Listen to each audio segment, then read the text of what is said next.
Hi, Candace. How you doing? I'm doing really well, I think. You think? Okay. I feel that, given this week's topic, that's not great. Yeah, that's true. I haven't seen any of what we're going to be talking about this week. Well, so that's good. That's a good sign. Yeah. No, it's a long week, but at work, which happens. When we talked earlier this week, you were exhausted. You were done.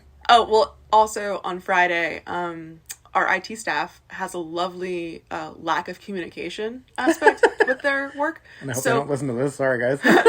Somebody just showed up and it was like, I'm changing the Wi-Fi. And they were changing it? I don't know these terms. They just said that we're replacing. Were they working on it? Yeah, like we're replacing things in the building. I guess like routers or something. Oh, okay. But I had no idea. Did it make it faster? The Wi-Fi crapped out for 5 hours during the so workday. No, so 5 hours? 5 hours. They didn't just want to wait one more day and do it like on Saturday? Yeah, that's what I said.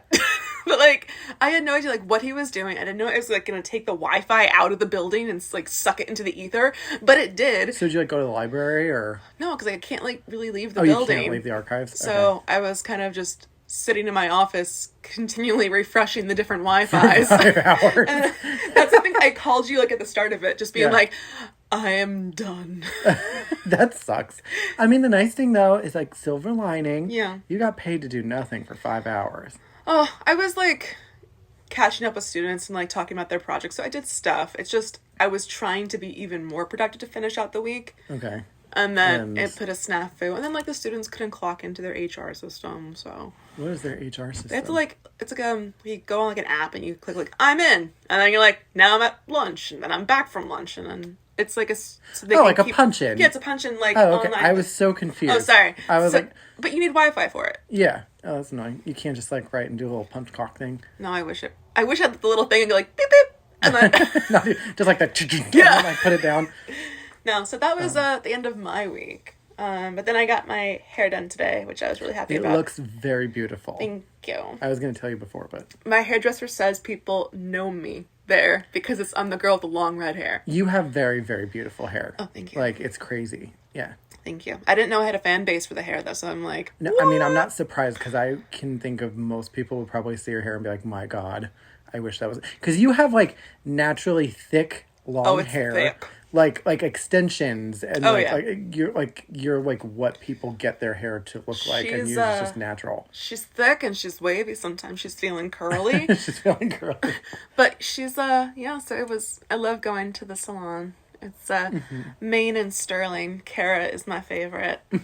So this is the girliest I've ever seen you. I love getting my hair done. It makes me happy. Yeah, me too. I know, you have so much. Your hair's longer than mine. Yeah, all three of my hairs, it takes me hours. Just imagine them like at the top of your head. Like Homer Simpson. Yeah, just like in random directions. You're like, sometimes I curl them. Sometimes they're wavy. Sometimes I have them point in three different directions. Yeah. So like how I'm feeling that day. Yeah, how was your week though, besides your 3 pointy hairs? My week was slow. Mm-hmm. I didn't do anything too crazy this week because real estate is just slow right now. Really? I thought it was like normally it picks up at this time, but because of Necronomicon variant of COVID and just the time of year and everything, it's just just slow. I'm sorry. Yeah, I'm not. It was lovely. It was slow. Good. Yeah. I'm good. That's good for you. Well, I was a little lazy. I wish I could, but I'm a little lazy. How about you should come to work and you could help me shelf books? I just got really busy. Super busy. Just got a manicure. Yeah, I just opened a yogurt. I am so busy for the rest of the day. But we did have one very exciting thing happen this week. Yes. Yes, we did. We went live. Yeah, we are officially a thing now. I know. Which was so scary. And you had like 5 panic attacks. 5 is a very modest, I guess. I witnessed 5. Okay, there you go. Yeah. I was very panicky. I was like, God help me. I hope this gets received well. So I have had nightmares that the one I had last night was that your family decided to listen to an episode and they were like, I'm bored after 5 minutes. Oh my God. No, thankfully I've heard nothing but good things so far. So that's cool. Hopefully we'll keep that going. Yeah. So yeah, no, but it's exciting. I'm happy that now, like, we figured out all the back end stuff. Yeah. Oh, it's so much easier now. So much easier. Yeah. It's just uploading files. So. And we had some very amazing fan responses. There's a This Creeps Me Out fan group. Yes. Thank you, Cece and Melissa. I know, that was fast. That was rapid. It was amazing. They even created that image for like. I know. I was like, this took me forever. You're like, it took me aeons to make a Facebook page. Literally, it was like such a pain in the ass. It was like everything about doing that is like counterintuitive. It's like, do you have a phone number? And you're like, no. And they're like, are you sure you don't have a phone number? And you're like, no. And they're like, okay, well, what about a WhatsApp? And you're like, Jesus fucking Christ. It's not anything like that. Oh, well, I struggled with trying to upload our image to the ether cloud. of the podcast thing, and Sounds like we're 800 years old. Oh my gosh. I put it on the Google. I went on the internets. Yeah, the internet. And they were just like, okay, the file needs to be less than 1 MB, but also more than 1 MB. And I was like, you're not speaking English. It sounds like a modern day job. Call it? Absolutely. It was a nightmare, but somehow it ended up working, and I just got now this was released probably weeks into us being now on Apple and Spotify. Yeah. But when I got that email that said we are now on Apple Podcasts, I was just like, that's crazy, right? Oh, finally. Especially because Emily was like, are you guys on Apple Podcasts? And I was like, I just have no fucking idea. You're like, what's a podcast? I was like, I know we're on Spotify. I think we're on iHeartRadio. We're supposed to be on Apple. I was like, I just don't fucking know. The only one we are still waiting on as of February 5th is Google. So that's really? That's the one we're still holding out for. Fucking but Spotify, I also submitted to Amazon. I think we're waiting for them too, like for Audible. They'll probably be quick though. They'll be quicker. Yeah. But excuse me, I was so shocked with Apple because it said like up to 14 days. That's ridiculous. For what? I don't know. Some little squirrel in the office has to be like, this looks right. This looks right. Just somebody who's just clicking like, sure, another podcast. Yeah, okay, I know. There you go. It's definitely a little squirrel. I believe you. Like his secretary is a little frog. Why? I don't know. It's just what I've imagined. They all have glasses on. The secretary, though, I think it's more likely to be the sloth from that zoo movie. Oh, God, no. What's that movie? I was going to say Zoolander. Zoolander. I think it's Zootopia. Zootopia, yeah. Zoos. Yeah. All right. Here we go. Just kidding. But other animals that are spooky and creepy kind of relate to our theme this week. That is true. There are some that are animals. So this week we are talking about a really cool theme that I thought that would be kind of we thought would be fun to talk about. Especially continuing, coming up with how we named this episode. Yes. What did it start out as?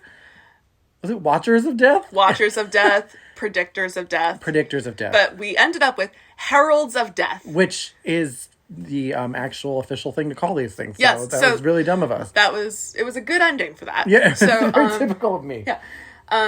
So I was always kind of fascinated by this kind of precognition symbolism for like death and destruction. And I was not. Never really crossed my mind. Well, like, as a kid, I don't know if you saw like on the History Channel, like when they did like those special bios of like Nostradamus. I was terrified. Like I couldn't even watch it because I was like, I'm gonna die. And I mean, obviously we're all gonna die. Yeah. But it's predicted. I don't like the predicted, and they're like, this makes sense. It's this year and this year, and if you go to this city, this is like at this time. It's very bad. Did you think the world was gonna end in 2012? I was told by family members that it was going to. Really? Yes. I remember thinking like maybe, but I was like, it doesn't feel like it will. But then you want to like cover your bases, so I don't know. How did you cover your base? I don't really remember, if I'm honest. That was like more water bottles. No, not like that. Because if the world's ending, I know I'm going. My fat ass ain't surviving. Okay, if all those people who have like those like pantries full of like toilet paper and whatever, like maybe they have a shot. I'm not one of those. I'd rather probably just get taken out. Yeah, no, that sounds like that would happen. Well, thank you. You specifically would fucking die. Yeah. Like first one out the gate. Like, how many billions of people are on this planet? You're the first one for sure. But you know what? They'd write about you. No, they wouldn't. Everybody's gonna fucking die. No, the people who would like become like the frog people, who then like would live on. they would then be able to be like, oh, Robert, he was the one who then died first. Let's be honest, they wouldn't say Robert. They'd be like, that fat guy from New Jersey totally went out like a ton of bricks he got taken out. Well, we'll see. Yeah. Let's see what happens. I mean, I survived it. It's 2022. That's true. So good for you. It's been 10 years. We all did it, guys. It's been 10 years. The Mayans were fucking wrong. Who would have guessed? Well, I love, like, that whole thing. There's also that joke in, like, Parks and Rec where that group of people always predicted, like, this, like, weird overlord was like, this is when the world is going to end. So they'd always gather in the park and play their little flutes and have this little celebration for, like, this is when the world is ending tonight. They would say, oh, we got it wrong. It's actually 3 months from now. Do you have that availability to book the rec center? Did you see how many of those people, like, sold all their shit? Oh, yeah. And, like, gave their money away? Could you imagine waking up the next day and you're like, I know. Where's my apocalypse? Yeah. Be like, oops, I read the calendar wrong. But that stuff, like the 2012 stuff, I was never really super intrigued by. I get, like, anxiety, I feel like, with that stuff. But I love symbolism, and I think that goes back to, like, being an art historian and kind of, like, loving, like, old manuscripts and, like, wall paintings. So I read a lot into, like, visual symbols. Okay. So when I hear about symbols that are then going to represent, like, something awful is going to happen, I'm intrigued. I mean, I think we're all slightly intrigued when somebody's like, hey, you're gonna die, and here's why. Well, I don't think they do it like that, and we're gonna... Well, I mean, like, when you think of something like Y2K... Oh, yeah. Like, I was 10. We were 10. Yeah. Like, and I was like, what the... Like, I didn't know what it was about, but I was like, we're all gonna apparently die. I know.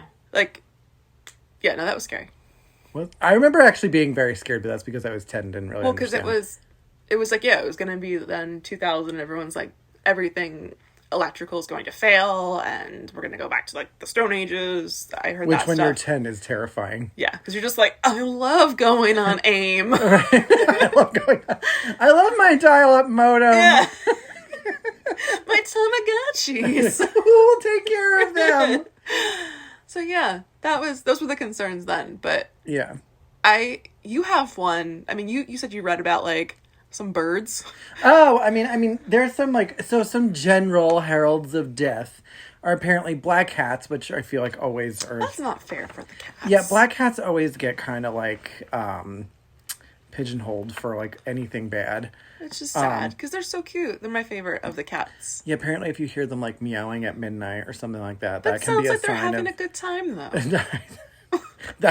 It's a typical cat thing to do, to wake your ass up in the middle of the night. Could ask my sister, Sam. Crows are apparently a herald of death. Like when they're crowing? I don't really know. I just know that they apparently can be. Same with everybody's favorite, owls. I love an owl. I really do. I'm very happy for you. I love an owl. That's all I have to say about that. I really do. Even, like, when I was in England, we went to, like, a bird sanctuary, and I got to then, like, hold, like, 2 different types of owls. They're very cute. So adorable. I don't think I'd want to hold one, though. It was a baby one. And he was, like, a little barn owl, and he was, they are cute. Really cute. Yeah. Snowy owls, that will fuck you up. Most owls will. But, like, the snowy ones, like, Harry Potter made that giant surge of, like, everyone wanted, like, their own Hedwig. Yeah, because of Hedwig, yeah. And then when people, like, got them, they were like, I can't take care of this owl. So then they just got rid of them, which is so sad. Because you shouldn't just do that to an animal. Yeah, although, I mean, to be fair, most of them probably just... fucked off? I was going to say, they were probably fine, because it's not like it was an environment that they could live in. Oh, yeah, no, they were cool. But, They were cool. But I like the owls. I have a little one on my wrist. Tattoo. Yeah, I was going to say, Candace is covered in tattoos. Yeah. Which you wouldn't guess when you first meet her, I don't think. No. Well, you knew me way before. When you were scared to get one. Oh, yeah. Like, and now you have how many? I don't know. You don't even know anymore? No. 14? Is that, like... That's a guess. A low guess? It's like 14 or 15. Okay. I mean, that's not terrible. I love them all. They're cute. They're very, very nice. Yeah. But then there are also Death Watch beetles. Okay, what's a Death Watch beetle? Have you ever seen Practical Magic? Yeah, of course. You know the beetle? I'm not a hoodlum. you know the beetle that, like, when, like, with her husband and everything? Yeah. That's a Death Watch beetle. What do they do? They just make sounds. They like knock and they make sounds, which is going to correlate into something. Okay, I didn't know the name. I love that. Yeah, I didn't realize what it was either, and then I was like, oh, that's totally what that is from Practical Magic. And then doppelgangers. Okay, I mean, I know what a doppelganger is. Yeah, but how are they defining it apparently, as a Herald of Death? The thing for me was it was like if you see your own doppelganger and then like interact with them, it's like they're taking your spot. Like they're from the future? No, it's just more that like they're like your evil twin kind of thing. Oh, that's weird. Yeah. And I actually saw my doppelganger. Oh, my doppelganger. You mean it was Kevin? Christ. No, not Kevin. Your twin? My twin brother. No, I see him every day and I'm still trucking. So, no, I was in East Rutherford at, what is that stadium? I don't know. The stadium in East Rutherford. It has a name. But I was there and this dude was there who was like, also like 6 inches taller than me and much skinnier, so fuck him. But he looked exactly like me and I was like, the fuck is this? I was not a fan of it. And then on top of that, there is a doppelganger of my sister Sam who works at Stop and Shop. Oh my gosh. Even sounds like her. It's fucking weird. Let's go to Stop and Shop right now and find out. She's probably fucking there. And I've seen her a bunch of times. I like refuse to talk to her, but like I've been like near her and I'm like, okay, what if it is Sam? It's not. And she just didn't tell you. But she got another job at Stop and Shop. Another job? Well, she like, has one now. I mean, like, she has a job, and then this is her other job. Oh. Well, she did work there when she was like 16. There you go. She's still there. No. Thank God, no. But yeah, those are some of the more common, not common. I never heard of doppelganger thingy. I hadn't either. I thought that was really interesting. That is interesting. I think I would shit my pants if I met a doppelganger of me. I've never seen a doppelganger of you. I've never like bumped into one. I always joke that Christina's was Drew Barrymore. Yeah, and I was like, that's wrong. It's no, she does look like her. No. She just doesn't talk like her. No. I wish she did though, a little bit. No. What? I feel like I'm a bad improv. No. No. Kyle has a doppelganger out there. Who?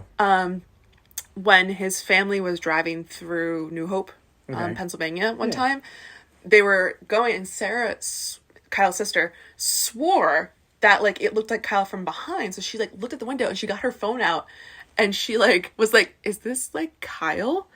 It walked like him. It walked like him. It was a human being. He looked exactly like Kyle. Like he had like the beardy scruff. He had the same like length of hair, glasses, wore flannel, and the jeans. Same this swagger. Just sounds like a lumberjack. Yeah, that's my husband. You're like, it didn't look like him at all in the face, but he had a beard, he had hair, and he wore flannel. It's crazy, guys. No, but like it looked exactly like him. So Kyle's a doppelganger out there who likes to go antiquing. I mean, they say that everyone does. I mean, there has to be like, I like think about just logically, like there has to be some matchup somewhere in the world of us at some point, or that has similar features. I mean, yeah, but the concept of somebody looking exactly like you is like weird. Oh, it's weird. But everybody's supposed to have at least one. I wonder if other Candace is happy too. Other Candace. It's like Coraline or whatever. Yeah. Other mother. All right, so let's jump in. Okay. Are you ready? I'm ready. Okay. Are you ready? So the first one that I like really like picked out because I thought it sounded really like ominous. Yeah. Is Death Knocks. Knox. Yes. Knox. X? No. Okay. Like knocking. Oh, okay. I don't know. Jesus Christ, I'm supposed to be the idiot. I don't know. I was thinking like I didn't know if it was like a like pronoun. Fort Knox? Yeah. No, just like knocking. Okay. That makes more sense. And I will say this is something that everybody has probably heard of but didn't realize that it was like an omen of death. Okay. So basically all it is if you hear 3 knocks, just like, you know. Of course it's 3. Yeah, like just that. Yeah. And then if you investigate like to see who knocked and find no one or any like that it's supposed to be like essentially like death has come knocking. Interesting. And it means that a death will occur, whether it be your own or somebody close to you and like your family, within, and this is my favorite, 3 days, 3 weeks, or 3 months. Wow. Yeah, a lot of options there. Yeah, so you have like up to 3 months essentially, but more likely it could be 3 days, 3 weeks. So all in 3s. Yeah, which I thought was interesting. And then it made me immediately think of that scene in The Conjuring, which just gave me another chance to knock Ed Warren when he's like, did you knock at 3 a.m.? Did it come in threes? And he's like, yeah, he's mocking the Holy Trinity. Oh, of course. I was like, no, it's just not all about Jesus. How dare you, Robert? But have you ever heard death knocks before? No, but I have. I've heard about like the things calling, and that goes back to actually, I think, medieval or even earlier legend. Yes, it goes back very far, actually. When I was doing my master's thesis, it was on like revenants, like the undead, and I know of this story where the revenant, like undead people they're not happy. They're gonna come for you, and like they went a coming for people that harmed them or their family. They went a coming, and they would like knock at the door, or they would try to like when they get in, and they would harm the people, and sometimes they would like call your name out. Okay. And calling the name out would signal your death by revenant. Oh, cool! I didn't even know that was a fucking thing. Yeah. No, medieval undead stuff is really cool. Yeah, I mean medieval is pretty like everything. They went awesome. pretty hard. Oh, they did. But they also did love the Jesus. Did they really? Oh, they loved Jesus. I'm kind of dumb, so I didn't realize they were like really big Jesus freaks. Oh my god! Well, I thought the whole point of it was the Dark Ages. So no, that's wrong. Oh yeah. Don't listen to me. No. I mean that's a popular conception, yeah. But so tell me more about these knockings. Yeah, sorry. So like that's really all it is that if you hear the 3 knocks, and it doesn't have to be like on the door either. Like if you hear like 3 knocks on the wall. Oh god, that'd be. Yeah. I think that's even scarier. Like if you hear it in the wall. Yeah, like just basically like if you hear it, it means either you or someone close to you is going to die. So, which I think is terrifying. And I picked from this article on, God, what the fuck is the name of this website? Liveabout.com. Nice. You really went for those really good sources. Yeah, right. Literally just clicked on the first thing Google brought me to. But they do have this really they have like 4 stories, but the first one's the best. It's called Death Knocks in Winter, and it was submitted by somebody called Hensnix. I don't know what that Big is. fan of them. Yeah. So there it goes like this. So one cold and very snowy evening, we were all gathered in the living room when suddenly we heard a very loud pounding on the front entry door, which I think is the weirdest fucking way of just saying the front door. Check your genitals. That door was sealed with weather stripping in the winter. And we never opened it after that was in place, and the door wasn't lit at night. So, okay, it wasn't very welcoming, because that's a very weird way of just saying, we don't use that fucking door. Yeah. The pounding was loud and insistent, so my mother went to our side entry door, which again, side door. So many doors. But I love that everything is an entry door, and called out to whoever was knocking to walk around over to the side door. She called again, and there was no answer.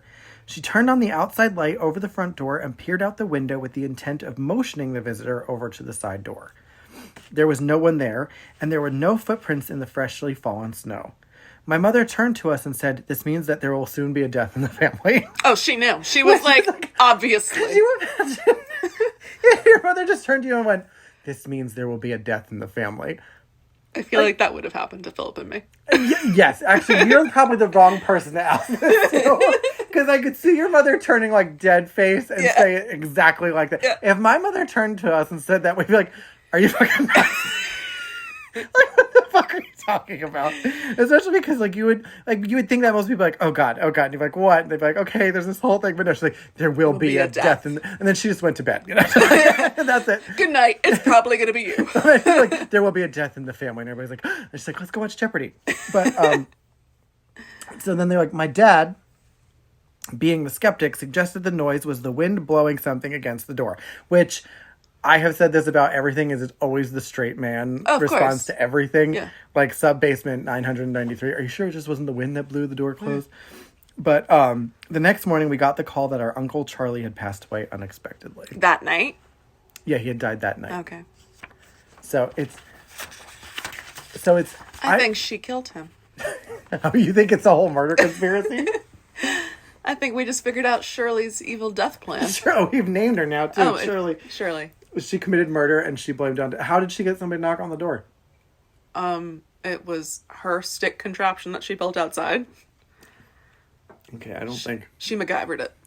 It's a good thing you teach it at university and aren't a detective, because I don't think that's it at all. I think I figured it out. But yeah, unfortunately, that's really all I have for death knocks. Really aren't. It's just that's it. It's just knocking. Okay. So, but I do think that's kind of creepy because it's the sense of like absolutely. Because now anytime I hear like something like how sometimes like you'll hear like the fridge or something, it'll be like Oh yeah, because I'm gonna think I'm dying all the time. Okay, you're gonna get even more anxious than before. Yeah, and I'm a nervous person. You are. What did you pull? I pulled 2 stories. And the first one I'm going to start with is a really popular legend, local folk tale. Local folk tale. I'm getting in my West Virginia. Oh, there you go. You're just getting into character. I'm getting into character. I actually know somebody who grew up in West Virginia. I did too. A student of mine a few years ago. Really? And they did a little talk on the Mothman. Did they? Did they grow up near whatchamacallit? Point Pleasant? Yeah. Yeah, they weren't that far away. And they loved the Mothman. Yeah, it's supposed to be a big thing there. They really embraced it. Yeah, they said that like during the festival season there, they get like 10,000 people that come to like celebrate the Mothman, and I feel like I would not. No, I am fucking terrified of the Mothman. I think he's fucking seriously creepy as shit. Oh, giant problem with it. So I saw the movie The Mothman Prophecies in 2002. Which I think we all... Which every rational human being should have seen The Mothman Prophecies. Why rational? Because it's Richard Gere. You have this big thing for Richard Gere that I don't know about? I loved Richard Gere. Why? I don't know, he's a classy guy. Before we continue, this is the most random thing ever. Why Richard Gere? I don't know, he had his act together. I loved Pretty Women growing up. You loved Pretty Women, not Pretty Women, not Pretty Woman? Oh, sorry, I'm having a stroke. Pretty Woman. Yeah, I loved Pretty Women. Pretty Woman. You just loved Richard Gere. I loved like the chemistry between them in the movie, and then when they were in Runaway Bride together, I thought they were really cute. I hated that movie. Yeah, you would. My mom loved that movie, so I finally watched it when I was like 25 or something, and I was like, "This movie is shit." Oh, it's stupid. It's terrible. It's a very like classic like 90s rom-com. I wouldn't call it a classic 90s rom-com. I would call it a terrible movie. Okay. Sorry, I just really don't like that movie. And then he was in Chicago. She thought he did a fantastic job in Chicago. You know what? I lied. I'm thinking of My Best Friend's Wedding. No, that's garbage. Wait, which one is that one? Runaway Bride? My Best Friend's Wedding. That's one with That's Julia Roberts. Julia Roberts, but then also Cameron Diaz. Oh no, wait, I like maybe. Oh no, Runaway Bride is when the bride runs away. That makes sense. Maybe it is Runaway Bride. I didn't like. Either way, continue. Sorry. Okay. Well, anyway, big fan of Richard Gere. Thought he was very classy. I thought he was Jewish for a very long time. He's actually not. Why did you think he was Jewish? I don't know. He felt like a very distinguished Jewish man. I'm finding out so much about you right now. I don't understand this at all. I can't believe how big of a fan of Richard. I wish my mother was here. You guys could have sat down and talked for like 3 hours. She loved him too. I loved Richard Gere. I don't have a problem with him. I just didn't know people in our generation had that big of a thing for Richard Gere. I liked Richard Gere, but I mean, like, childhood loves were like Orlando Bloom and Johnny Depp. Yes, you were a very big fan of Orlando Bloom. Love Orlando Bloom. You must have had a great time in, what was that, like 2017, 2018, when he and Katy Perry were on that river? And all those photos came out, and the oar he was using to propel the boat wasn't actually with the boat, it was just attached to him. But back to Richard Gere. Oh, you don't want to talk about Orlando Bloom's gigantic dick?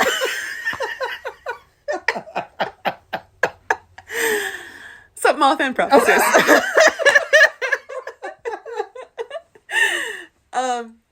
Loved the movie. Also, Deborah Messing was the dead wife. Loved her. Watched Will and Grace religiously. Yeah, I love Deborah. Did you hear that there's supposedly a thing between her and Megan Mullally? Yeah, no, I know. Oh, is that true? Yeah. Who do you think is the actual bitch? Her or Megan? I think Deborah. You think it's Deborah? That's what I thought too. I don't think... I wouldn't call Megan. her like a bitch. I just would say she's like... From what I've seen and read, I think she's like very strong-willed. And she's just... Yeah, but I can't imagine not getting along with Megan Mullally. Like, oh, no, she seems like an absolute gem. And she's married to Nick Offerman, so... Yeah. They're both very like funny a power people. funny couple. I can't. And everything that I've ever seen of Deborah Messing is that she's a good comedic actress, but she's not a very funny person. Yeah, I think so. Oh, she seems extremely passionate about issues enough to she'll throw them in people's faces. She's one of those I'm gonna preach at you. Okay. And but then what could everybody? What could her Megan Mullally have ever? I don't know. Fair. But she was in Mothman Prophecies. She was, yes. And that was my first introduction to the Mothman kind of hysteria, and that movie really messed me up. I don't know if it was the whole Harbinger of Death thing of it, or it was scared the bejesus out of me. Yeah. It was also just, I have a thing for things outside of windows. I really don't like that. Oh, yes. Things outside of windows.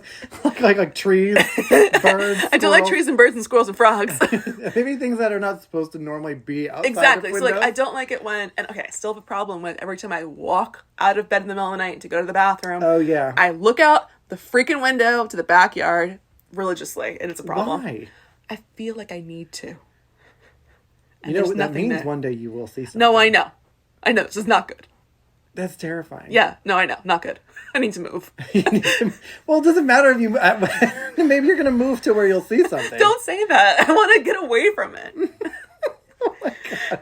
Just don't look out the window at 3 a.m. Oh, no. I can't not. Oh my God, you're so weird. Yeah. So, but in that movie, this started that for me. Really? Yeah, because in 2002 I was 12. Mm-hmm. So I remember that. So was I. That's so weird. Look at that. That's so strange. What a weird coincidence. You were 12 first, though.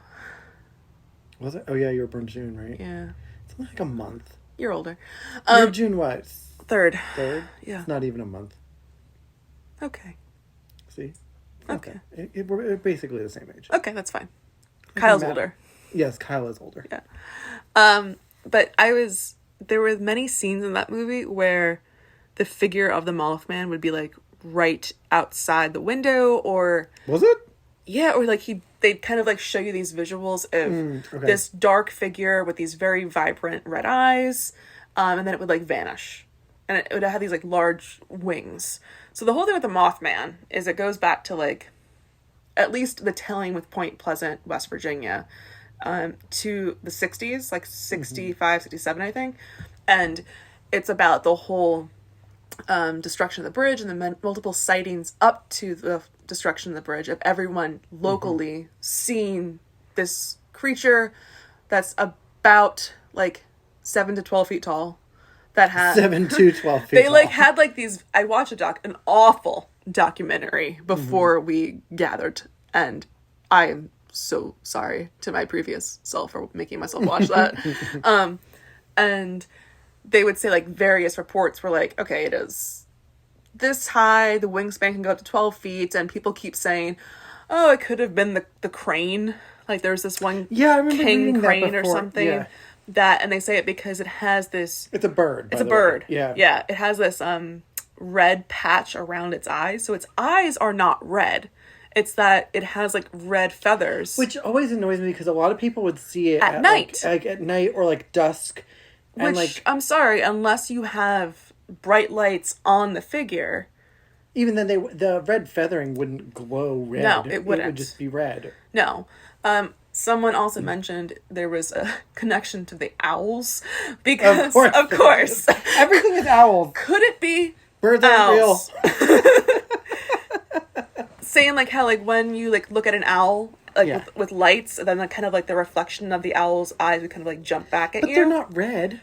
No, but they were saying looking at maybe the crane with the coloring of the red feathers, it could have possibly refracted kind of back onto you with this reddish.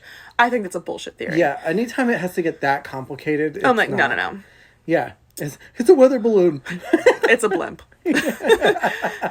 So a lot of people claimed it was this large creature, kind of some people said it chased them. One couple saw it in the woods. They were with another friend, and it was flapping its wings. Just flapping out there. But it kept the speed of the car, and they were going between 90 and 100 miles an hour. Jeez, that's fast. So I don't know if cranes fly that fast. They don't. I don't think so. Alert, they don't. So no bird flies that fast. No. Cheetah bird. The cheetah bird. Even the cheetah bird doesn't fly that can't fast. do it. So a lot of these stories, it was up into the disaster of the Silver Bridge. We're talking about so many sightings, and also the sightings of the men in the suits. And I completely forgot this part of the Mothman stories. I remember watching like a documentary a couple of years ago. They mentioned it, which I was like, oh, that's news. And then I think I pushed it out of my mind because it's so connected to UFOs. I was going to say it's very aliens. Yeah.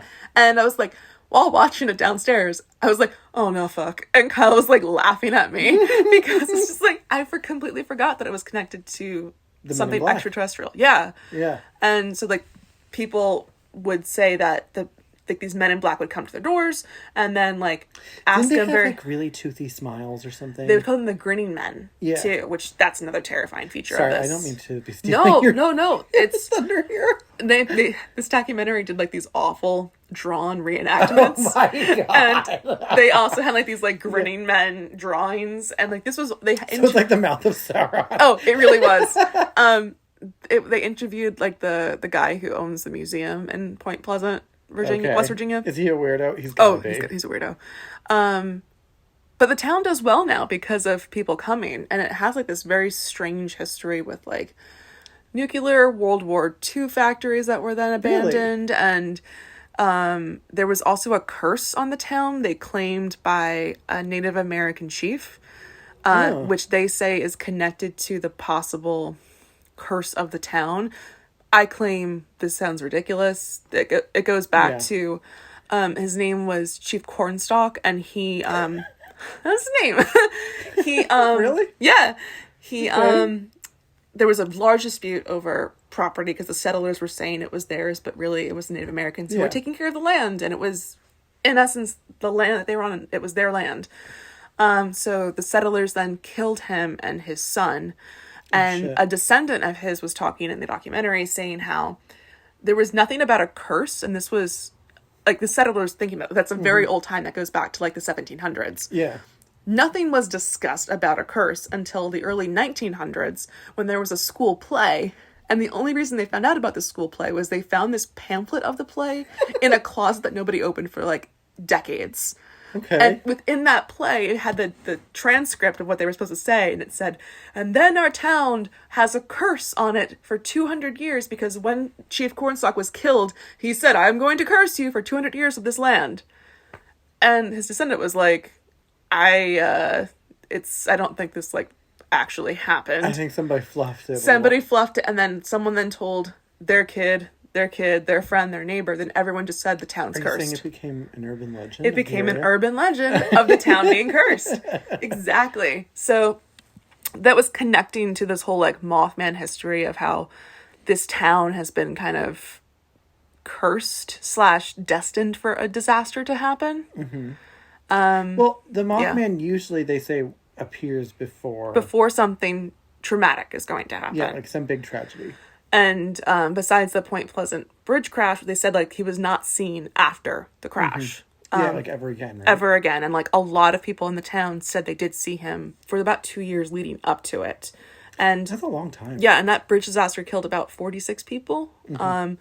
And they said that people have claimed to see the Mothman like during, like right before 9/11 attack. Really? Yeah, and other terrorist attacks. And other cities too, like other large cities like Chicago and New York City. Yeah, there's a big one in Chicago right now, right? Yeah. I don't know anything about that. We talked about it actually on my Spooky Gay Family, and I can't remember. So if you want to refer to that episode, you're more than welcome to, listeners. But I was always freaked out by the Mothman, and that's why I wanted to just kind of discuss him as this kind of herald of death, because seeing something that is that large, that has like glowing red eyes, a wingspan of 12 feet. Yeah. It's almost so ancient of a symbol that like is a predictor of death. It's also one of the only like American ones, if that makes sense. Yeah, and you know what? I would love to do some more reading to see if other places have claims similar. I think he has been seen in other places, but I do feel like, for Americans, like we don't have any big ones except for like Mothman is like the big one. He's like one of the biggest, most popular cryptids within the States. And I think it's extremely fascinating because he's like a bird man. And, and well, his name's Ingrid Cold, right? That's another one that pops up too. It's like, and that kind of goes with the Men in Black. Because when it's Ingrid Cold, it's not Mothman. It's not like the Birdman as much. It's that he's calling people as Ingrid Cold and telling them things. And the Mothman Prophecies movie did that in a most terrifying way. Yeah, that was fucking like when Richard Gere is like sitting in the hotel room, and then my man, classy man. He's so classy. And Ingrid Cold calls him, but first he disguises his voice as somebody else, and then Richard Gere's like, well, he calls his wife a couple times, right? Yeah, which then his wife recently passed, so he's like, to connect to her would be amazing.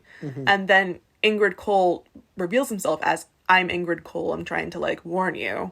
And then when he does like turn to page like in the Bible, the first word is this, and then he's like fine, tell me what's in my pocket, and he's like, chapstick. And Kyle and I just will say that to each other. To be fair, it's like if he had something weird in his pocket, like if he was like paperclip, I'd be like, okay, that's a little bit creepy, but like everybody has a chapstick. I don't have a chapstick. I don't have pockets. Well, yeah, that's true, because women's clothing doesn't have We don't have pockets. But like, I was like, man, chapstick should have gotten a definite like advert or something for that movie, because it was just like, what's in your pocket? Chapstick. But that scene like is iconic to me, because it's just like, it's a chapstick.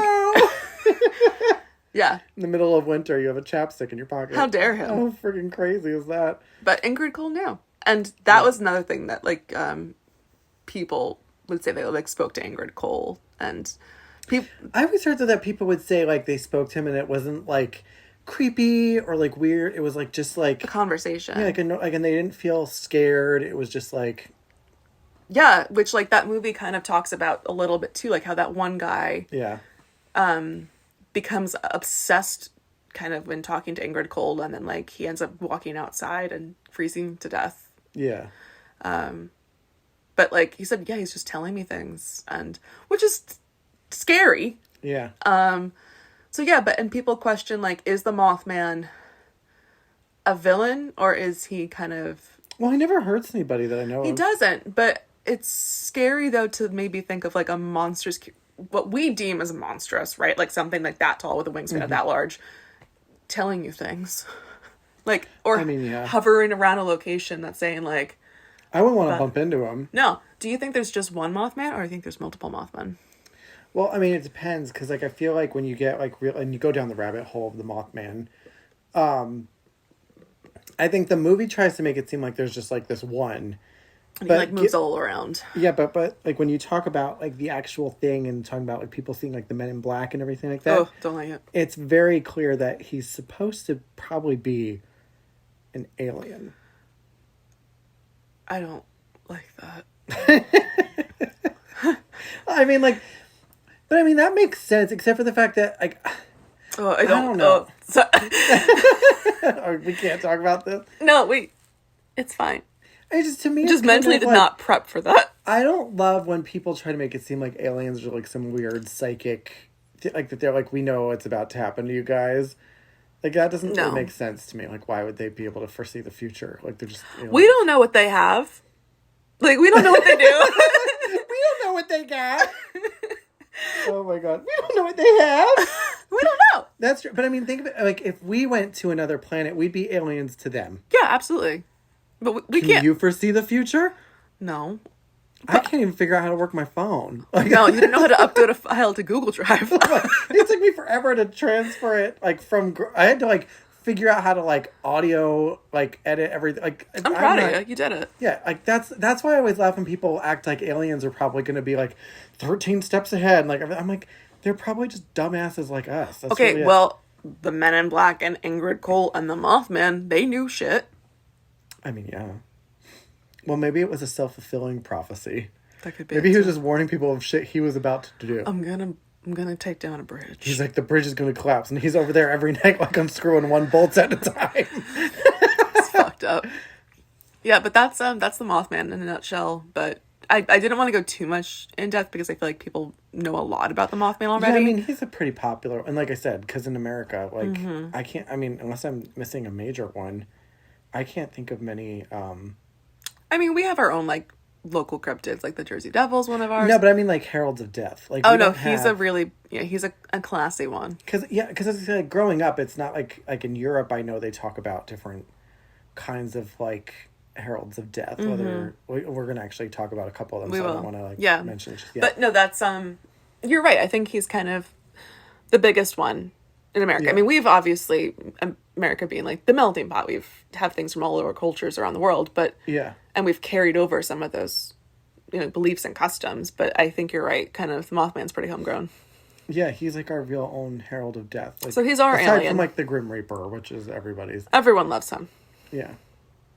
So what else you got for me that's not alien related? I'm hoping this one is definitely not alien related. This is more ghostly. Yeah, so it's. I love a ghost. Yeah, so in that one website I told you about that just listed a bunch of.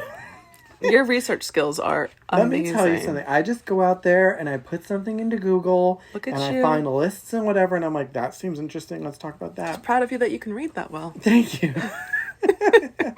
I didn't say I was ever. I mean, I realistically, I only went to my good gal pal Wikipedia one time for this. Look at you. But the next one I found is called Phantom Funerals, which I think. I love the sound of that. Yeah, that's why I was like, I need to know more about that. Yes.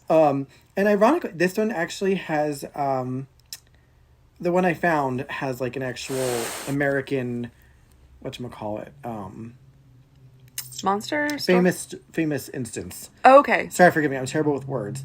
So it's actually in southern Illinois. Oh, okay. Yeah, it's, Fort de... Fort de... Fort de... Yeah, it's French. It's like Chartres. Oh my god. Chartres? I don't know how to say this. I used to be able to speak French a little bit better than a football player. Fort de Chartres and the Phantom Funeral. Chartres. Chartres. Whenever I go to read French, I feel like that football player who could barely read English, who had to take a language. It's like, fuck, man. I don't know. And they pronounce like every Fort de Chartres. Yeah, that's how I always feel doing this. But so basically, there is a famous fort in southern Illinois that is so famous I didn't know about it, and it's along an old road near the sleepy southern Illinois town of Prairie du Rocher. Oh, like Ferrero Rocher. Yeah, like Ferrero Rocher. That's the only reason I know how to say that. The Heartland's most famous phantom funeral procession is supposed to walk again this summer. Blah blah blah. So basically, all it is that if you see it like hold on, where's my other paper? Sorry guys, I promise I'm smart. So they're basically when a phantom funeral is seen, they are believed to foretell the death of a loved one. Okay. And these processions will appear as funerals comprised of ghost-like figures and are said to occur in the same place and take the same route as the funeral being foretold. Oh my. Yes. And so it's found in British, German, and Swiss folklore and will only signal one's death if you look into the casket. So then you'd have to approach this procession and then open the casket. Yeah. And they're also apparently known as goblin or fairy funerals. I've heard I feel like I've read something like a British older medieval legend about something like related to this, but I didn't know this was like in Illinois. Yeah, well, there's a very famous one there. That's why. So, this fort has like a very bloody, violent past. It was in the French and Indian War. There's apparently a priest and like two other guys were captured by the Chickasaw and held for ransom. Nobody came for them, so they just kind of slowly roasted them at the stake. Nice. Kind of thing. Like and again, I don't know how true some of these things are, but this particular procession happens on the 4th of July. Really? Yes. So to read the modern version of this intriguing story begins in July, not late July because it's the 4th, in July 1889. Okay. And a woman named Mrs. Chris and her neighbor were sitting on the front porch of the Chris house near Prairie du Rocher one night. It was near midnight, and the two women had escaped the heat of the house by going out into the cooler air of the porch. Sounds nice. Yeah, right? We're so great at reacting. They talked quietly for a short time, and then one of the women noticed a large group of people coming toward them on the road. She called the attention of her friend, and they both puzzled over why such a procession of people and wagons would be on the road from the old fort at such an hour. As they spoke, the wagons rolled into view, looking strange and eerie in the pale light of the moon. Sorry, that was a weird sentence. That's the whole thing. Oh, no, I skipped one. Sorry. Well done. Jesus fucking Christ. Okay, we're going to try that again. Go for it. So, you didn't hear any of that. She called the attention of her friend, and they both puzzled over why such a procession of people and wagons would be on the road from the old fort at such an hour. As they spoke, the wagons rolled into view, looking strange and eerie in the pale light of the moon. Behind the wagons came carriages and men and women walking along the dusty road. There was no clue as to their purpose on that night until a low wagon holding a casket came into view. Oh. I think it's supposed to be... Oh, no, it is a low wagon. It was apparently a funeral procession. Mrs. Chris thought But why so late at night? Sorry, it's hard for me to take this so seriously when there's so many typos. The two women continued to watch, and they counted nearly 40 wagons, followed by horsemen and mourners on foot. Then they noticed something very peculiar about the grim parade. Even though the wagon wheels seemed to pound the earth and the feet of the men and women stirred up clouds of dust, none of them made any sound at all. The entire procession was impossibly silent. I'm just imagining, though, them, like, sitting on their front porch, and they're just like, they're making no noises. I mean... they're like, they don't have feet. They're just floating along. Well, they do have feet. It's just, but that is they are supposed to be, like, because it's just a phantom procession. But look at them. They're not bothering anybody. Mm-hmm. They're just going quietly in the middle of the night. Well, yeah, and... Yeah, so it was like the only sounds came from the rustling of the trees in the breeze and the incessant barking of the Chris family dog, which also sensed that something was not quite right with the spectral and silent procession. Well, obviously not. Yeah, dogs are very keen on this kind of thing. The barking of the dog awakened the neighbor woman's husband, who also looked out and witnessed the strange entourage on the road. He verified the women's account early the next morning, and other than those three people, no one else saw the phantom funeral march. That's not a good sign. Yeah, no, that I would be a little nervous. Yeah. Eventually, the procession passed by and faded away into the darkness. The two women waited the entire night for the funeral to return, but they saw nothing more. What was it that they had seen and whose funeral had been conducted? The answers would come soon, years later, and they would learn that the procession had apparently also been seen in the past. In fact, it was a replaying of an actual event that occurred many years before. During the French occupation of Fort de Chartres, a prominent local man had gotten into a violent disagreement with one of the officers of the garrison. The two men exchanged heated words, and the local merchant was accidentally killed. Oh. Unsure of how to handle the affair, the fort's commander sent a delegation to the government offices in... Jesus fucking Christ. Kaskaskia? Sure. Sure. They advised keeping the incident very quiet and ordered the local man be buried at midnight in the small cemetery that is now outside of Prairie du Rocher. Oh. Keep it secret, keep it safe. Yeah. I'm just... Blah, blah, blah. There is also another story to explain the phantom funeral procession. In this version, a quarrel took place between two young officers, one British and one French, at the fort in 1765. Oh. They fought for the affections of a local girl and dueled one morning with swords.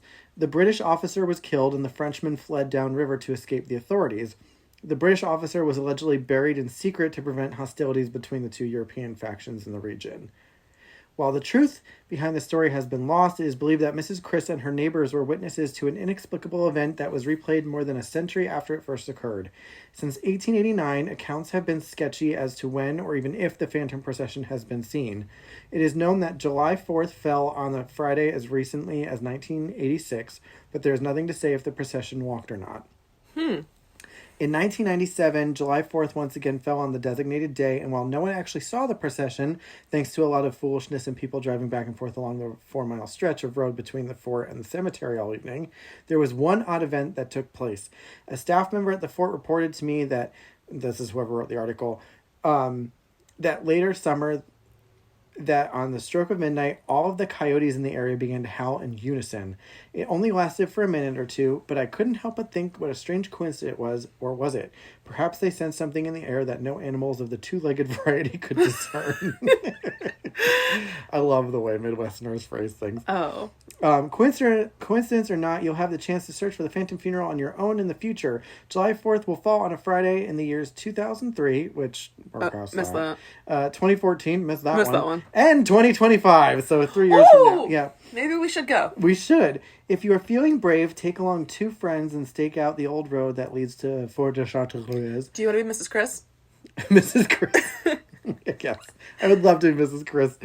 You might just be in the right place at the right time when the dead decide to walk once more. But the question I have is, did Mrs. Chris open the casket? I don't think... No, they didn't know what they were looking at. So I think they were just like, what's this? Yeah, and there's nothing to say that they even, like, that any of them died or anything happened from it. Huh. They might have just seen it.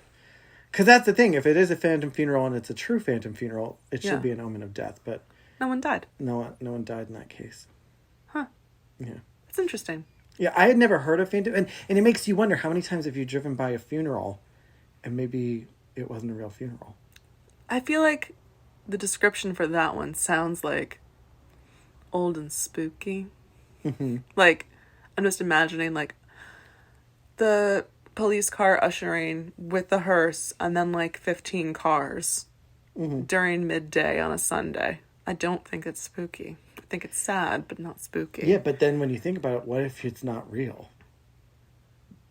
I don't What know. if you're seeing your own funeral procession and you're not realizing it? Oh, God, I hope it's not a local cemetery. I mean, because, like, there are times, like, when you're driving or whatever and you do see, like, funeral processions. Oh, yeah. And, like, what You're if supposed to stop and spit. I'm sorry? Yeah, it's like, That's a thing? yeah, my dad, when we were kids, he would say to spit out the window twice. That's disgusting. Yeah, I know you hate spit, too. I can't even talk about it. No, we're not going to talk about it. It is the grossest thing. I know. hate it. I'm sorry. But No, it's okay. there's a thing with, like, I don't know if it's about, like, expelling trying not to bring in any of the death. I'm not certain. I don't know. Spit it out. Spit it out. Let go of the death. Yeah, no, thank you. But no, that's interesting. I didn't know about a phantom funeral. Mm-hmm. Sorry. I was No, just you're making good. sure the recording was going. And it is. So Could you imagine if we had not been recording this whole time? I know, that would have been sad. Sad. Thank you for sharing that one. I'm like, I want to see if there's a larger history of phantom funerals. I mean, there must be. Like I said, I am a good gal pal Google. I know you love her very much. I do. She makes life very easy for me. Yeah. Well, I have one that is, I think, really cool. We almost made an entire episode out of this. We did, and then I really kind of like the theming of, like, cryptids, ghosts, and monsters together under, like, these are all the heralds of death that we want to talk. I mean, there are thousands of, I was probably gonna say, more. there's a lot more. There's a lot more than what we're covering. But it's kind of, I kind of like grouping things thematically. That's fun for me. Yeah, no, I've been enjoying this too. It's also good because then we don't have to, like, go, like, really deep. No, it's into just a some of them. surface level discussion. Yeah, exactly. We're leaving room for people to For go. future researchers. Exactly. Or for us to come back to things. Yeah, which is totally can happen. I want to talk a little bit about Banshees. Because Okay. I think Banshees are pretty cool. The Karens of the ghost world. No, they have a sad story to them. They The do. Banshees. So for those of you who do not know anything about Banshees, I'm sorry.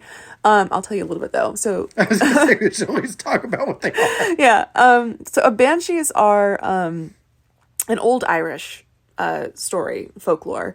So they are called the Women of the Fairy Mound or Fairy Women. They are part of Why that does everything grouping. come back to fairies with them? What?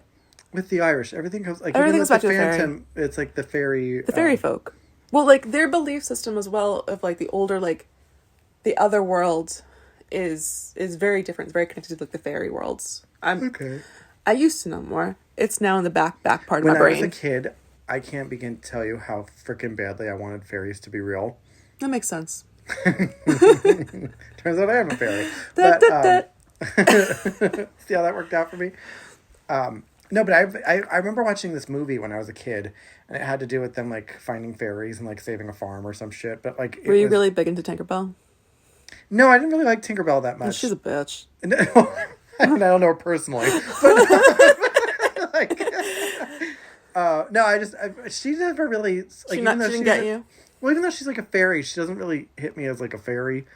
You know what I mean? Well, she's mischievous. She is, but and like she is like technically. I mean, what do they? She's a fairy. Yeah. Okay. I mean, I'm just saying, but like. I'm just saying, like, when I think of, like, fairy, I think of, like, Irish fairies, like, living in toadstools and, like, in the woods. Yeah, I feel like I'd like to be that lifestyle. I wanted to find that, so, like, when I was a kid, that was, like, my dream, was the concept of, like, going into the woods and finding fairies or something. Yeah, like, I thought that was, like, the coolest thing ever. But anyway, sorry. No, it's fine. Back to the screaming, wailing Karens of the Irish world. This is not the type of fairy folk that you would want to encounter. No, definitely not. So she's a female spirit in Irish folklore who heralds the death of a family member. So another one of these heralds. Mm-hmm. The way she does so is she will wail, shriek, or keening. So keening is another word for like the Irish wailing. Okay. Her name... Could you imagine? Just like sleeping like, oh, thank God you just hear, ah! Well, you'd wake up and then probably someone would die.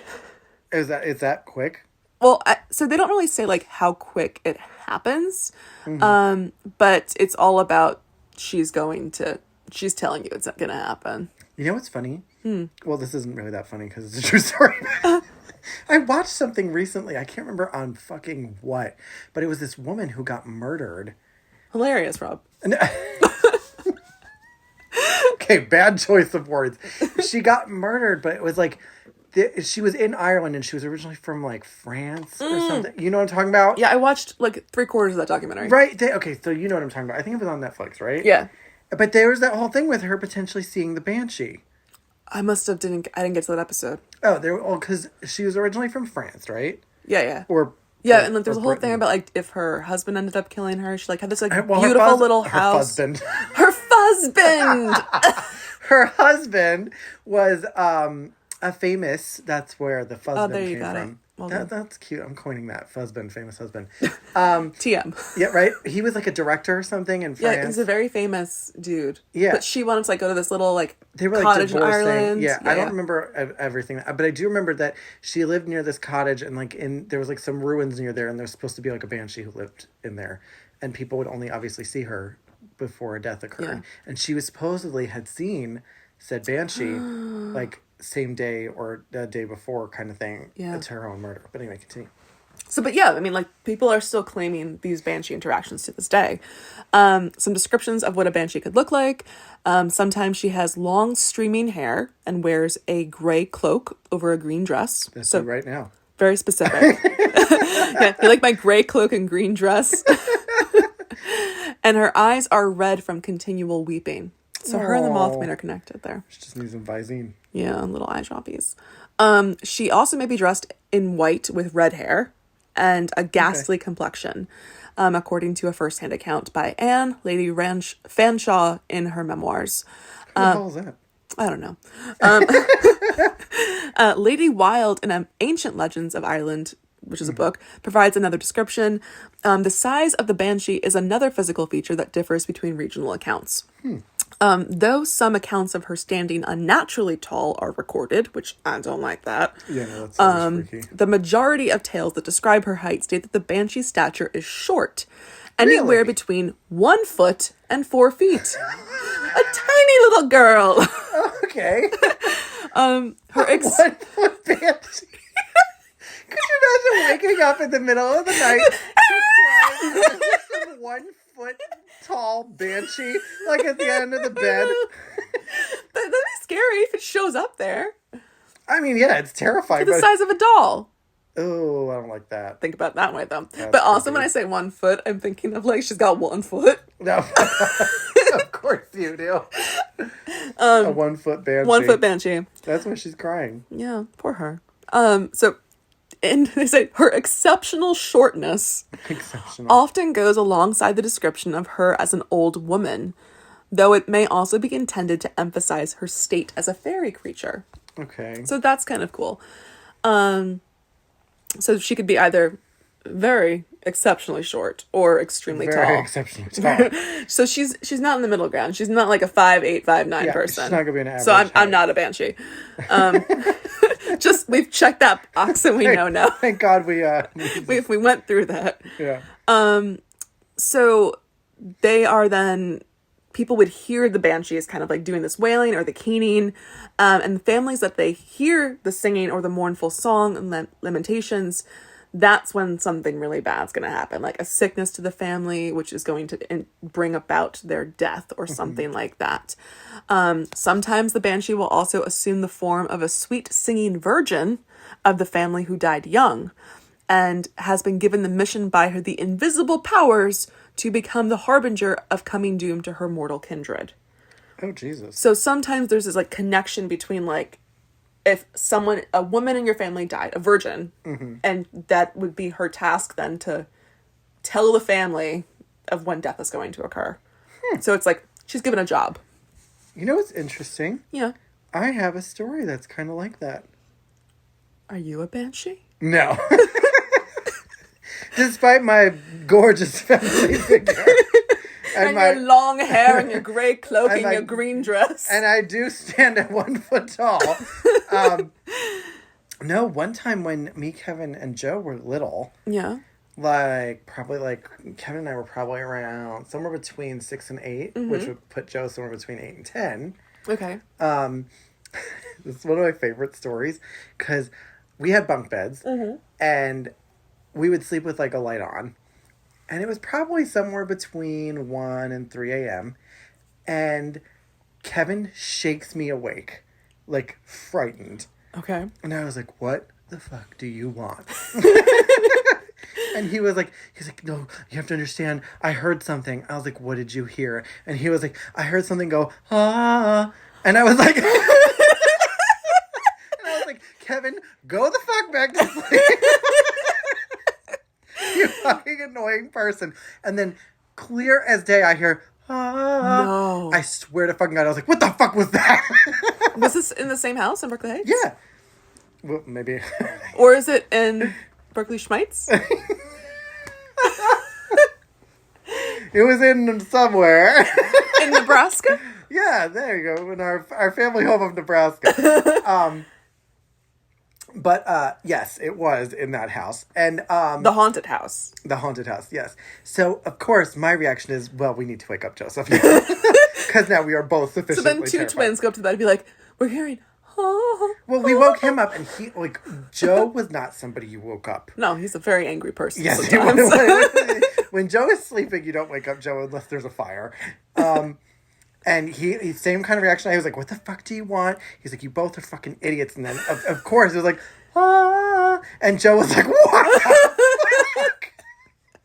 But we were all too scared to, like, leave the room. And my dad's room was right next to ours. And did you knock on the wall 3 times? No. We were on the farther wall because that's where Joe's bed was. Okay. So we weren't on that, like, party wall that we had with my dad. Party wall.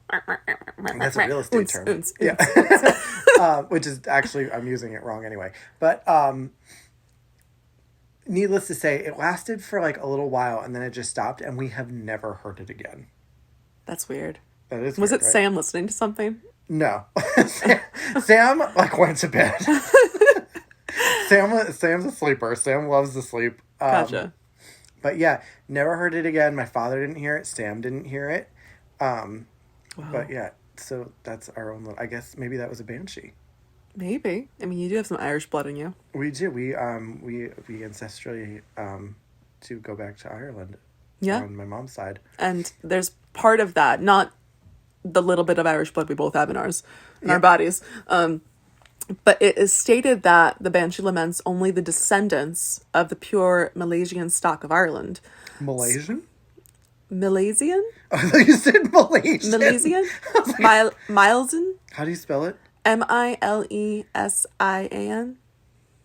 Oh, okay. I'm not good at pronouncing things, as we've already discussed. I mean, for the yes.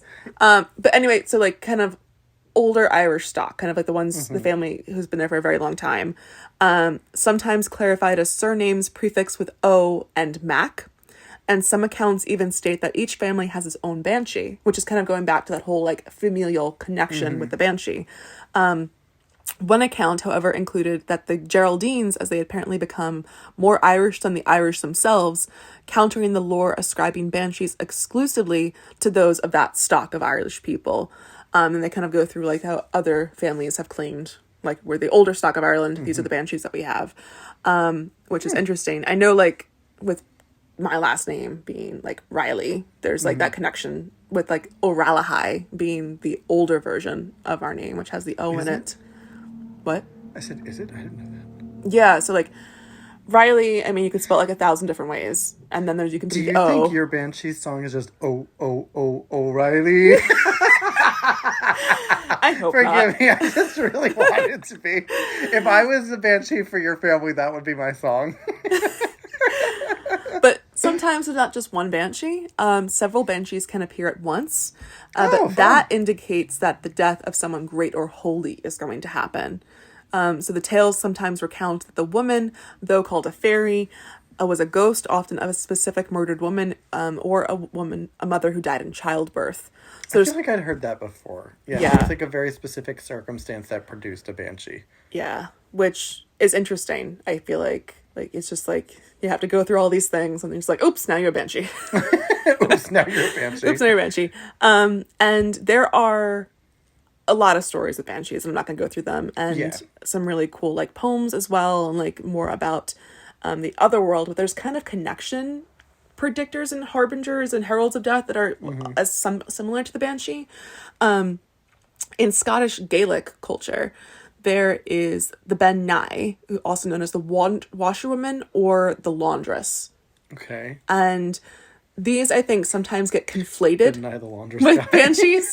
Because, like, Banshees, as we've like said, it's just like they are, by like, you know, themselves, they have like their descriptions. We've discussed various heights, what they look like, but they go just show up and wail, right? That's what they do.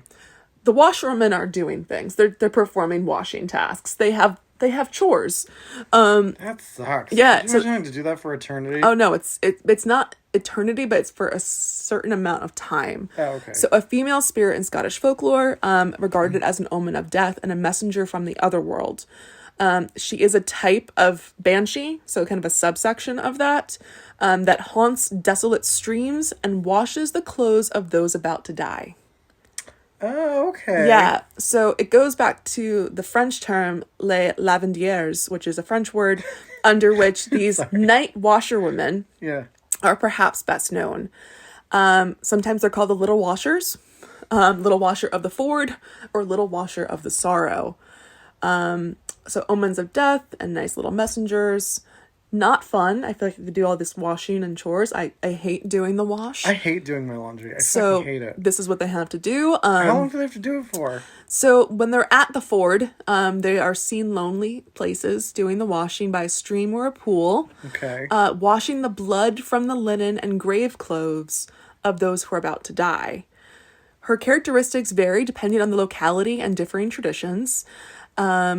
They are imparting her powers of knowledge of those who are about to die, and she's expressing caution in what she's doing. They are, though, how they become the washerwomen, they are the spirits of women who died giving birth. Okay. So that's how their origin story is. And they are then doomed to perform their tasks until the day their lives would have normally ended. That's not so bad. But it sucks. It does, but I mean, like, at least it's not like you have to do this for hundreds of years. No, but there's a way to avoid becoming the washerwoman, but you have to rely on your family and friends. So it was also believed that this fate could have been avoided if all the clothing left by the deceased woman had been washed. All of her clothing. So otherwise you'd have to finish this task after death. So she's doing the washing kind of like of her clothes and then the clothes of people who are about to die. Okay. On the Isles of Mull and Tiree, she was said to have unusually long breasts. A man wrote that down. Let's be honest. First of all, I noticed a woman crying outside. She had really big tits. Long. Really long tits. Long breasts. And they interfere with her washing.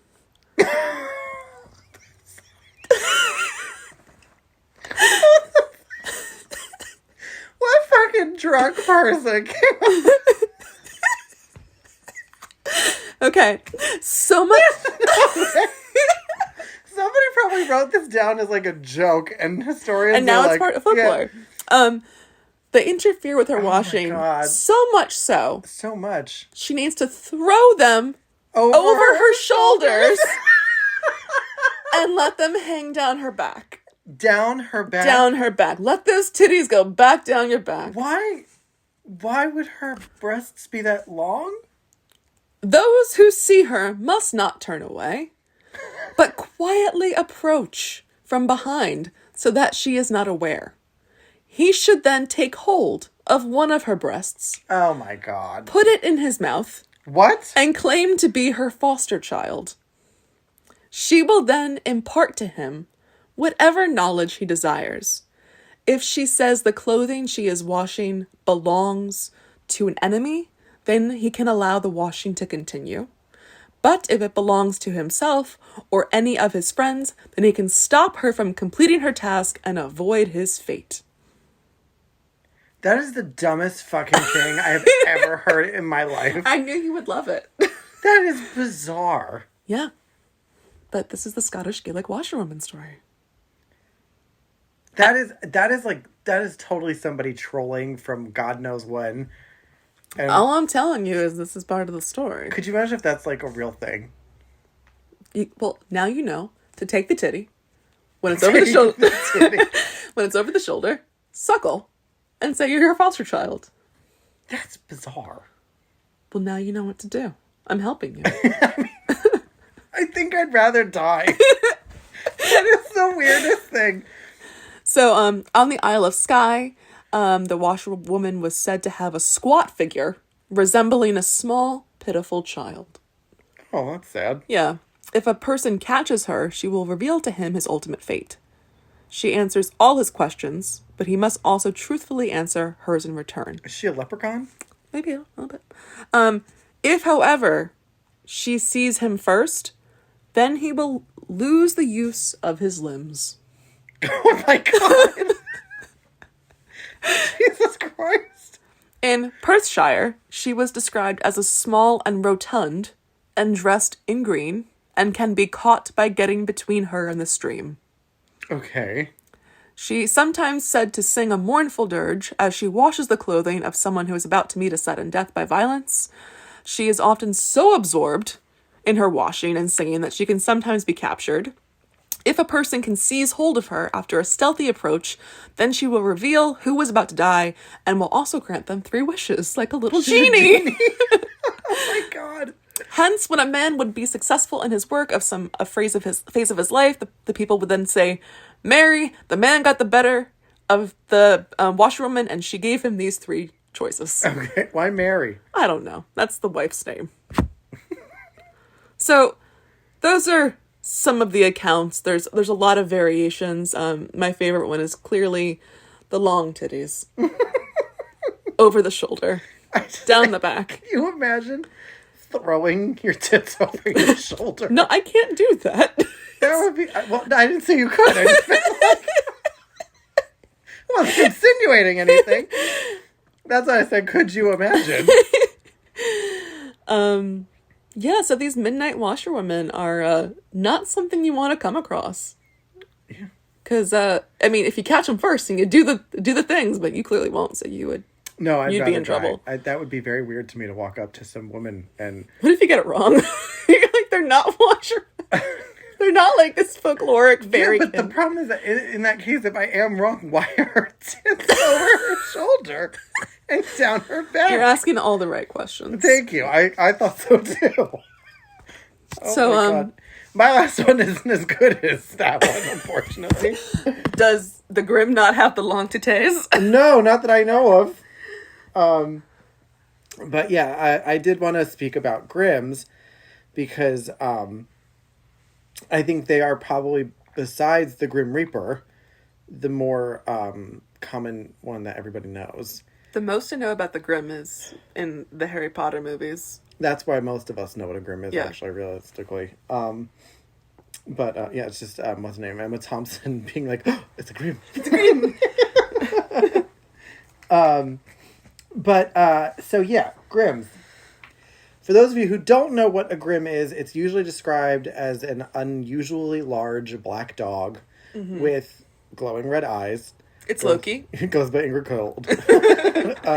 No, but and usually there's like 800 different versions of the Grim. It's very popular, especially in European tradition. So they're usually the ones that I usually feel like you hear about are like church Grims, which just guard churchyards and graveyards and like that kind of fun stuff To protect the church. It's more just like they just kind of show up. They like the graveyard. Yeah, basically. They're like, well, because the other thing is that they are typically, they are specters, usually. They're usually ghosts. Okay. And they are, they do either have, like, glowing red or yellow eyes, very large. Some people call them hellhounds, because they're from the devil. Okay. Yeah. But they're not necessarily, because some of them are very, like, can be harmful and malevolent, and other ones have been known to be benevolent. They are associated sometimes with, besides like churches and like, you know, being an omen of death, they can also be associated with electrical storms, crossroads, which I think they mean more of like a supernatural crossroads. Okay. Barrows, which I didn't know what barrows were. Do you know what barrows are? I know I'm going I've blank. heard the term, yeah. like... But they're there, okay. Yeah, sure, they're there. Places of execution and ancient pathways, which I thought was pretty cool. That's interesting. Yeah. And so basically, like, generally, like, if something really, like one of the stories I read was, like, some person, like, really prominent died or something like that in, like, a terrible way. And then from that point forward at his gravesite, people would see packs of black dogs. And then a horde of banshees. Yeah, literally. But there are some very famous ones. One of them is Black Shuck. Black Shuck? Yes, that's the name of him. He, so there's even one that's supposed to have like a cyclops eye. Like it's really weird. Oh, it's adorable. It's not. I totally disagree. I cannot imagine a cyclops dog being that cute. I don't know. I feel like he's got character. He's got character, yeah, but... I like the sillies. I mean, I love dogs. We all know that. But my God, that would be... You only like the pretty ones? I like all dogs, but like, that would be a weird dog. A cyclops dog? I don't know. He's got one less eye to take care of. Do you have to do a lot of taking care of your dog's eyes? Oh, Humphrey gets his little schmutzies by his eyes. Okay, fair. Yeah.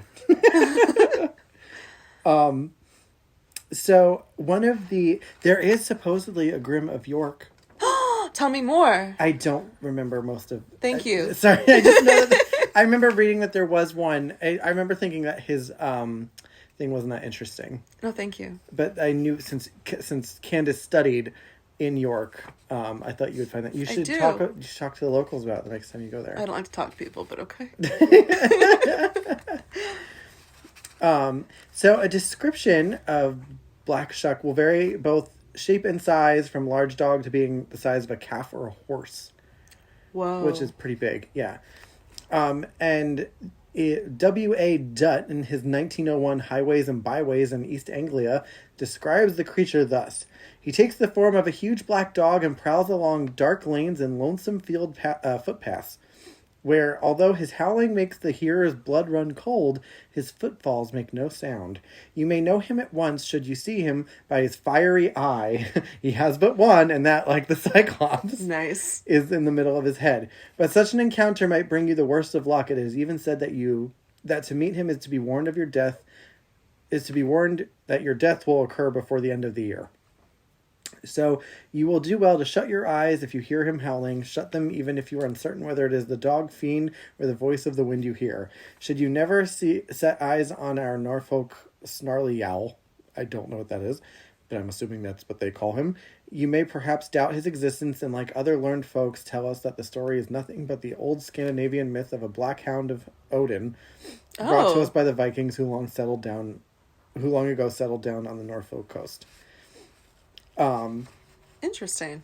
Yeah, they're very, like, a lot of people, like, there's some people who take them very, very seriously. Okay, if I saw a dog that big with one eye, a fiery I mean, I would too. I mean, that's a little different. I've never seen any glowing red or glowing yellow eyes. No, I would be like, your dog is sick, or that dog is killing me. Your dog has one eye from birth. Your dog is sick.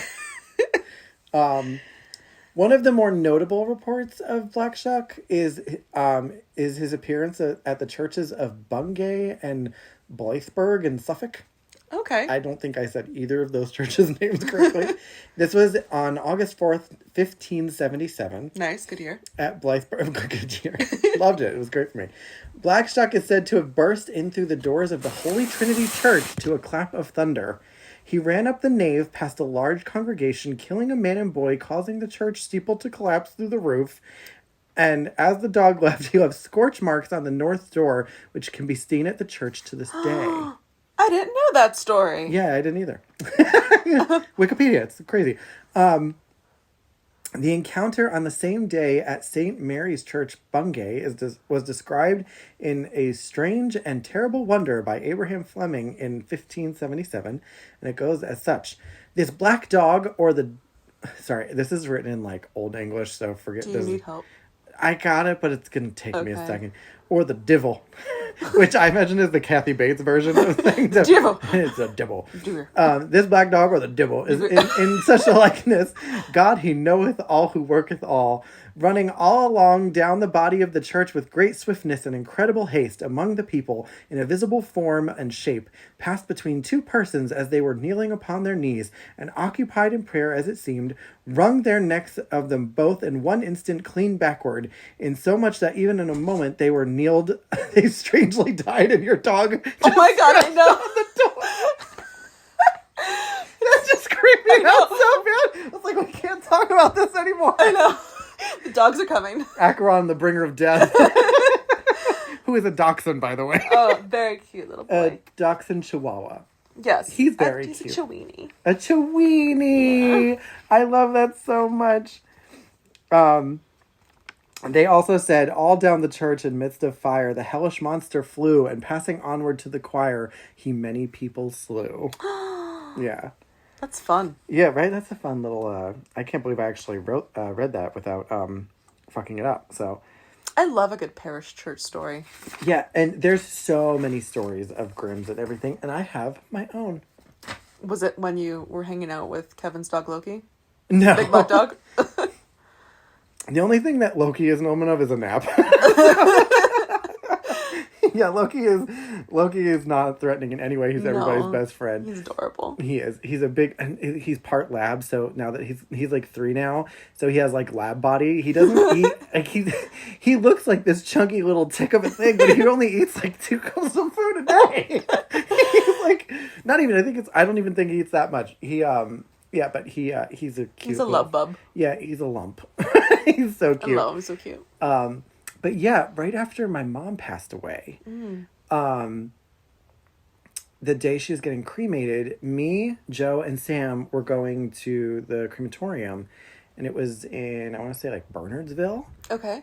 And as we were driving, I want to say it was, like, Finley Ave, this black dog, like, started running towards the road, and I went, oh my God, because I thought we were going to hit, and both Sam and Joe were like, what?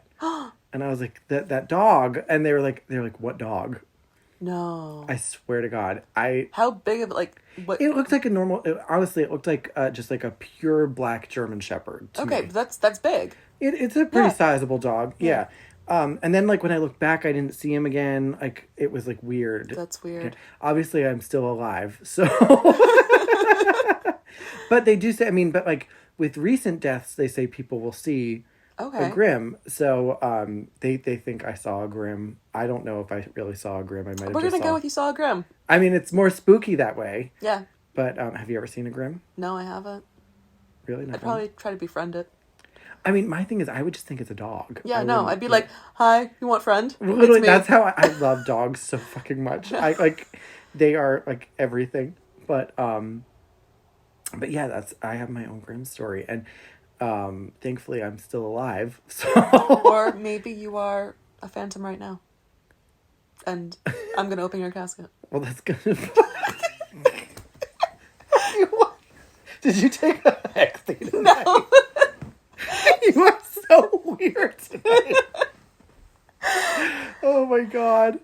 God. But yeah, I mean, I wish I had more about Grimm's, but I feel like some of our listeners have to have a Grimm story. I would love to hear of other people's stories if they've encountered any Mothman. symbol. Oh, don't know. I want to know. Maybe not Candace, but I want to know. Oh, tell me your Mothman stories, your personal Mothman stories. I feel like I'm gonna have Mothman story or like something because I keep looking out the fucking window. And you're gonna see something. I'm just hoping there's gonna be these beautiful deer, like illuminated by the moon. That's my hope. I don't think it's gonna happen though. But yeah, but I don't know. But I don't want to see a banshee. I don't want to come across a washerwoman. That's a lot to do. Especially not a washerwoman for me. Thank you. And I mean. No, I don't want to come across any of them. The Grimm, if it's just like he wants a friend. Some of them are benevolent. Some of them help you. Okay. So, like, I wouldn't mind meeting a nice dog who wants to help me. I feel like I would do really well with a little hellhound friend. I feel like of all the ones we talked about, the Grimm dog is probably the easiest one to see. Yeah. Because I guess if you just kind of go by, like, a graveyard or a churchyard at night, there's a chance. I mean, like the same thing with like the black cats, though, the crows and the owls, like common animals that can be misinterpreted or that they are signs of a death in the family or your personal thing. Mm-hmm. That's more likely than seeing a 12-foot tall creature with a wingspan of 12 feet. Yeah, that's a lot. With red eyes. I feel like we'd hear about that on the news. Yeah. Yeah, I would really like to hear, especially if anybody has any death knock stories. That one kind of creeps me out a lot. That one creeps me out a lot too, because it's like the whole concept of it is just that death is coming and he's like knocking on the door. Which I think it's so simple that it makes it even more terrifying. Yeah, it's just that's all it is. Don't like that. Yeah, well, I'm gonna now set my alarm, and at 3 a.m, I'm gonna go knock on your window 3 times. Frolf will. I'm gonna freak Frolf out. Yeah, but the problem is you're not even gonna get to the window because Frolf will he's so funny because he'll like sit up out of like a dead sleep and then because he's laying down he'll go to like he just boofs. So but then his like whole body does it. He goes boof. He's so your dog. He's very funny. Yeah. Well, all you listeners out there, don't open a casket from a phantom funeral. Make sure you suckle those titties out on the back of the washerwoman so you don't die. That is the weirdest thing I've ever fucking heard. But then she will grant you 3 wishes. Yeah, exactly. That's why I know it's just bullshit. Because aside from the obvious, like, weirdness of that whole premise anyway, the fact that she is also a genie is like... makes no fucking sense. Now, on my way home, I'm just gonna see a woman at, like, the fucking Passaic with her tits on her back. Like, what the fuck is that? That's so bizarre. I hope that's in your future, because I would love to hear that story. I mean, if she grants wishes... you know what? I'll do it because she grants wishes. Yeah, okay, so if you do it all right, you could get some good things. It's just gotta suck a little long titty. A long titty. So weird. Oh my god. And with that. Okay, well, we'll see you next week. We'll see you in the next one. So weird. Bye.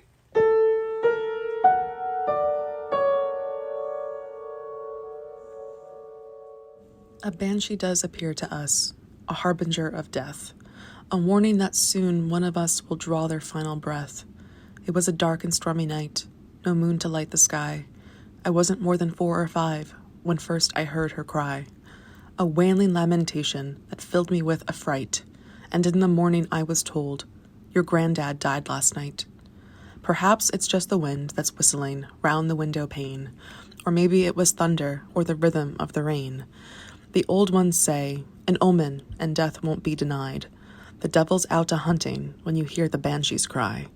She comes to warn the family that death is creeping near. Her eyes are red from crying as she sheds her bitter tears. A woman of the fairy folk, she sings in mournful tones, and if you hear her cowing, it'll chill you to the bone.